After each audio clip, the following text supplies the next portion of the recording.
नमस्कार दोस्तों, आप सभी का हमारे YouTube चैनल पर एक बार फिर से हार्दिक स्वागत है। RO ARO 2023 का टेस्ट सीरीज चल रहा है और आज हम लोग देखने वाले हैं टेस्ट नंबर 124 को। साथियों, यह GS का टेस्ट है और इसके पहले हमने कुल 123 टेस्ट कंप्लीट करा दिए हैं। तो अगर आपने अभी तक नहीं देखा है तो आप चैनल के प्लेलिस्ट पे जाके जरूर देखिएगा, जिससे कि ज़्यादा से ज़्यादा प्रश्न आपके तैयार हो सके। साथियों, उत्तर प्रदेश समीक्षा अधिकारी जो प्रारंभिक परीक्षा का एग्जाम होना है, तो उसमें आप ज़्यादा से ज़्यादा प्रश्नों का प्रैक्टिस करिए, टेस्ट सीरीज लगाते रहिए, जिससे कि ज़्यादा से ज़्यादा नंबर आप एग्जाम में ला सकें। तो चलिए शुरुआत करते हैं। आज का हमारा पहला प्रश्न है कि कार्स्ट स्थलाकृतियों का निर्माण होता है तो किसके द्वारा होता है, ये हमको बताना है। तो सही जवाब होगा ऑप्शन नंबर डी, यानी भूमिगत जल द्वारा। किसके द्वारा साथियों? तो भूमिगत जल। तो भूमिगत जल यानी क्या? तो जो धरातल के नीचे चट्टानों के छिद्र और दरारों में स्थित जल है, वो है भूमिगत जल, यानी कि जमीन के नीचे से जो जल प्राप्त करते हैं वो है भूमिगत जल। और इनके अपरदन क्रिया से निर्मित जो स्थलाकृतियां हैं, इन्हें ही क्या कहते हैं? कार्स्ट स्थलाकृति। तो इस प्रकार से इस प्रश्न का जो सही जवाब है वो होगा ऑप्शन नंबर डी, भूमिगत जल द्वारा। आइए देखते हैं अगला प्रश्न। नेक्स्ट है कि जब नदियां अपरदन प्रक्रिया के द्वारा अपने आधार तल को प्राप्त कर लेते हैं तो वे किस प्रकार के मैदान का निर्माण करती हैं? तो ये हमें बताना है। तो संप्राय मैदान सही जवाब होगा ऑप्शन नंबर बी। साथियों, जो नदियां हैं अपरदन प्रक्रिया द्वारा जब अपने आधार तल को प्राप्त कर लेती हैं तो संपूर्ण भूभाग एक विस्तृत मैदान में बदल जाता है और इसी मैदान को हम क्या कहते हैं? तो समप्राय मैदान कहते हैं। तो सही जवाब है ऑप्शन नंबर बी। और भारत का जो अरावली क्षेत्र है ना, वो इसी का उदाहरण है। नेक्स्ट है कि ज्वालामुखी के संबंध में निम्न कथनों पर विचार कीजिए। 3 कथन दिए, हमें बताना है सही कौन कौन सा है। साथियों, पहला है कि लावा में सिलिका की मात्रा कम होने पर उद्गार प्रायः शांत होते हैं। तो जो ज्वालामुखी उद्गार होता है उसके लावा में जब सिलिका की मात्रा कम होती है तो उद्गार प्रायः शांत होते हैं। तो ये बिल्कुल सही है। तो हमारा पहला वाला जो कथन है वो क्या है? सही है गलत है? बिल्कुल सही कथन है। दूसरा है कि हवाईयन तुल्य ज्वालामुखी सर्वाधिक विनाशकारी होते हैं। ये दूसरा वाला कथन साथियों सही नहीं है। जो पीलियन तुल्य ज्वालामुखी है उन्हें सर्वाधिक विनाशकारी माना जाता है। तीसरा है हवाईयन ज्वालामुखी में लावा की प्रकृति जो है वो क्षारीय होती है। तीसरा वाला सही है। कौन कौन सा सही हुआ?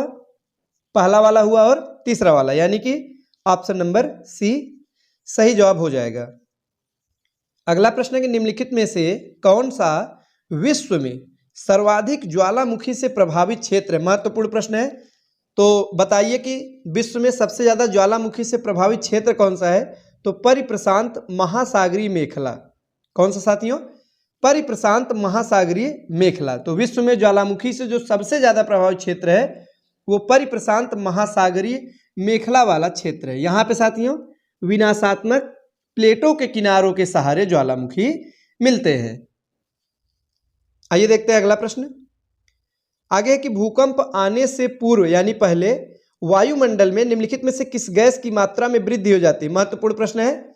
तो आप सभी जानते भी होंगे इसका आंसर। तो बताइए कि भूकंप आने से पहले वायुमंडल में वो कौन सी गैस है जिसकी मात्रा में वृद्धि हो जाती है, यानी वो गैस बढ़ जाती है मात्रात्मक रूप से? सही जवाब है radon gas, option number B. भूकंप आने से पहले जो वायुमंडल में रेडॉन गैस है साथियों, इसकी मात्रा में वृद्धि हो जाती है।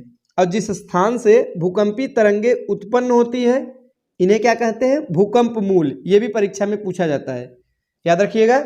जिस स्थान से, जिस जगह से भूकंपीय तरंगे उत्पन्न होती है उन्हें ही भूकंप मूल कहते हैं। और कौन सी गैस है जो कि बढ़ जाती है भूकंप आने से पहले वायुमंडल में? तो वो कोई और नहीं बल्कि रेडॉन गैस ही है। नेक्स्ट है कि निम्न कथनों पर विचार कीजिए। 2 कथन दिया गया है, हमें बताना है कौन कौन सा इसमें से सही कथन है। साथियों, पहला वाला है भूकंप की तीव्रता का मापन रिक्टर स्केल पर किया जाता है। बिल्कुल सही है। कॉमन प्रश्न है साथियों, कई बार पूछा गया है, आप सभी जानते होंगे कि रिक्टर स्केल पर ही भूकंप की तीव्रता का मापन किया जाता है। और सिस्मोग्राफ है मापी यंत्र, इसको भी जानते रहिएगा। दूसरा है कि वह स्थान जहां पर भूकंप का अनुभव सबसे पहले किया जाता है उसे कहते हैं भूकंपीय केंद्र। बिल्कुल सही है। भूकंपीय केंद्र क्या है कि वह स्थान, वह जगह जहां पे सबसे पहले भूकंप का अनुभव, यानी कि भूकंप मान लीजिए कई स्थानों पर एक साथ आया तो सबसे पहले जहां पर अनुभव किया गया वही है भूकंपीय केंद्र। तो दूसरा वाला भी सही है, पहला वाला भी सही है। तो हमारा सही विकल्प हो जाएगा ऑप्शन नंबर सी, यानी कि पहला और दूसरा दोनों सही है। आगे निम्न कथनों पर विचार कीजिए। इसमें भी दो कथन दिया गया है, सुनामी से संबंधित है, हमें बताना है सही कथन। पहला है सुनामी मूल रूप से ज्वारीय तरंगे होती हैं। बताइए ये सही है कि गलत है। साथियों इनका संबंध जो है ज्वारीय तरंगों से कोई भी संबंध नहीं होता। ये लंबी एवं कम कंपन वाली समुद्री लहरें होती हैं। तो पहला वाला हमारा गलत है। दूसरा है सुनामी शब्द जापानी भाषा का है। तो क्या यह जापानी भाषा का है? बिल्कुल है।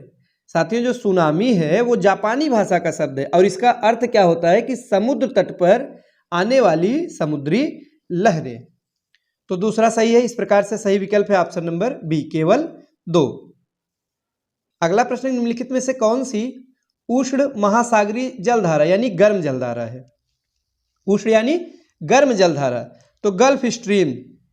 सही जवाब होगा ऑप्शन नंबर डी। उपर्युक्त में से गल्फ स्ट्रीम एक गर्म महासागरीय जलधारा है। साथियों गल्फ स्ट्रीम की बात की जा रही है तो इससे संबंधित एक महत्वपूर्ण प्रश्न है जो कई बार पूछा गया है। आइए हम आपको बताते हैं। वो है कि यूरोप का गर्म कंबल किसे कहा जाता है? क्या साथियों? यूरोप का गर्म कंबल किसे कहा जाता है? तो अगर परीक्षा में पूछा जाएगा तो आप क्या बताएंगे? तो आपका जवाब होगा यही, यानी कि गल्फ स्ट्रीम। जो गल्फ स्ट्रीम धारा है इसे यूरोप का गर्म कंबल भी कहते हैं। आगे है कि जानवरों, वनस्पतियों और सूक्ष्म जीवों के अवशेष किस प्रकार की चट्टानों में पाए जाते हैं? तो अवसादी चट्टानों में। किसमें साथियों? अवसादी चट्टान। अगला प्रश्न है प्रवालों के समुचित विकास के लिए कितना औसत तापमान की आवश्यकता होती है? तो 20 से 25 डिग्री सेल्सियस तापमान, ये एक औसत तापमान है। किसके लिए? प्रवालों के समुचित विकास के लिए। प्रवाल भित्ति क्या है? चूना प्रधान चट्टानें होती हैं जिसका निर्माण साथियों मूंगा नामक समुद्री जीव है, मूंगा है, इसके अस्थिपंजर से होता है। आइए देखते हैं अगला प्रश्न।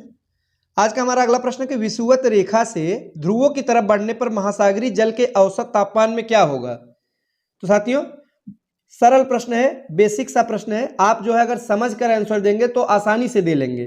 तो साथियों विषुवत रेखा यानी कि जो भूमध्य रेखा है, बीचों बीच जो पृथ्वी की रेखा, काल्पनिक रेखा, वो है विषुवत रेखा। यहां से ध्रुवों की तरफ बढ़ेंगे तो चाहे उत्तरी ध्रुव चाहे दक्षिणी ध्रुव, तो ध्रुवों की तरफ अत्यधिक ठंड है, आप सभी जानते होंगे। तो इधर जब बढ़ेंगे तो महासागरीय जल के तापमान में क्या होगा आप ही बताइए। तो यहाँ पे पहुँचते पहुँचते जल ठंडा होगा, गर्म होगा? तो ठंडा होगा। ठंडा होगा यानी कि तापमान में क्या होगी? कमी आ जाएगी। बेसिक सा प्रश्न है तो सही जवाब है ऑप्शन नंबर बी, कमी आ जाएगी। आगे है कि निम्नलिखित में से कौन से सर्वाधिक ऊंचाई पर पाए जाने वाले मेघ है यानी कि बादल है? तो सर्वाधिक ऊंचाई पर पाए जाने वाले मेघ है पक्षाभ मेघ। सही जवाब होगा ऑप्शन नंबर बी। साथियों जो पक्षाभ मेघ है वो आसमान में सबसे अधिक ऊंचाई पर सफेद रेशम की भांति कोमल एवं छितराए हुए होते हैं। आप कई बार आप लोग देखे होंगे कि बादल जब आसमान में रहते हैं तो सबसे ऊंचाई पे एकदम व्हाइट कलर के जो सफेद रंग के बादल होते हैं, कोमल बादल आपको दिखाई देंगे, बहुत से ज्यादा कोमल की तरह दिखाई देते रहते हैं और छितराए हुए रहते हैं। यही है पक्षाभ मेघ। ये हिमकणों से बने होते हैं साथियों और इनसे प्रायः बारिश नहीं होती है। इनसे बारिश होती है? इनसे प्रायः बारिश नहीं होती है। और चक्रवात का जब आगमन होता है तो सबसे पहले यही वो मेघ है जो कि दिखाई देते हैं। इसीलिए इस प्रकार के मेघ को यानी बादलों को चक्रवात के आगमन का सूचक भी माना जाता है। नेक्स्ट है कि उत्तरी गोलार्ध में ध्रुवीय पवनों की दिशा होती है। बताइए साथियों।